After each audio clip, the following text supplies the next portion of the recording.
New York Governor Eliot Spitzer resigned when facts became public about his relationship with a prostitute. He was replaced by Lieutenant Governor David Paterson, who then went public with his extramarital relationships, not one, but several, including an affair that his wife had had when they were having a rocky marital time. What is going on, ladies and gentlemen? We're going to talk about sex and marriage and fidelity in America coming up on Inside Southern California. I'm Bruce W. Cook. Counseled and interviewed a number of prostitutes in your career, and that by and large they have all said, almost to the one, that oftentimes it is not a sexual relationship. Then why should prostitution be a crime? It's all about the people, the power, the politics, the passion and the pain, and the possibilities. And I'm Bruce W. Cook, and I will return with my co-host, Lynn Harper. 19 candidates in a huge field here in the 50th Congressional District, all competing for the seat vacated by disgraced Congressman Randy Duke Cunningham.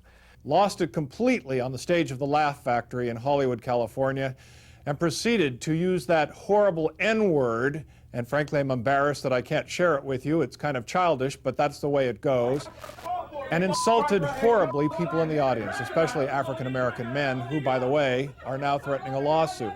All right, now I'm going to stop you. You have made a point that a lot of people think, and you've made it using cursive words. That's right. There are people watching this show that are going to be offended because you use those words. I understand. What do you think about that? And I'd say, and they're not going to hear your message. Mary Tyler Moore, Richard Chamberlain, Fred Astaire, Walt Disney, none of them are on the show. But the lady who we're going to talk to has worked with all of them and about 400 others. She's done more episodic television than I could possibly name in our half hour. Not only that, she's got 10 children, 14 grandchildren. She's been married almost as many times as Elizabeth Taylor. And when she walks down the street, people say, "Sandy Dennis, may I have your autograph?" But she's not Sandy Dennis. She's Joyce Bulifant. That's a wonderful story. But what I want to get to is the fact that you just said that your recent trip a few weeks ago to the White House, you pull up in a truck, they frisk you, they strip search you, they send you into a closet, a guard asks you if this is really you, they check your passport, they put you in a room on a folding chair, you wait for 3 hours, and then, maybe if you're lucky, you get to wave at Laura Bush going by. There's a line in the Pledge of Allegiance that creates more controversy than can be imagined in today's America. That line, of course, is "One nation under God." It's election year 2008, and the candidates are out stumping, and a lot of them are talking about faith and politics and the future of our nation. Is America suffering a collective nervous breakdown? Our viewers are asking themselves, watching the show, what does he believe now? Do you believe in God? Do you know what was invented in 1823 in England? Does this give you a clue? Ladies and gentlemen, it's a rugby ball, and we're talking sports today on Inside Southern California. Did you know that manufacturers of wristwatches are in a worldwide panic? Ladies and gentlemen, the younger generation, for the most part, are not wearing wristwatches. They tell time on their computers.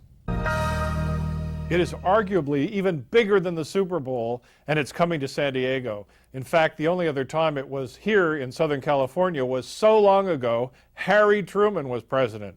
I'm talking about our National Golf Championship, the U.S. Open, dealing with the Nationwide Tour, the Buick, and now the U.S. Open. What are the big challenges of preparing for tournaments of this stature and this size? This is Inside Southern California. I'm your host, Bruce W. Cook. A recent CBS News poll reported to Americans that 54% of us would not vote for a presidential candidate who did not believe in God. 20 years ago, that number was probably in the 70% range, and 20 years before that, probably 90%. What has changed? You know, there's the old adage or saying that, well, why not believe in God? Because we don't know if it's true or not, and if we say we believe in it and it is true, we're better off if we don't. Right. Why are people more critical now? Why are they more investigative? Why are they more confrontational? How come you didn't decide that maybe God is not an old man on a gold throne with a son named Jesus, or a prophet named Muhammad or Moses? maybe God, the definition of God in human terms, is something we don't understand. Maybe it's something we have no possibility of understanding, but it exists in some spiritual form. Why didn't you go there? Why did you just say enough? 3 kids, 3 kids. a wife, a Yes. family. Yeah. How do you do it?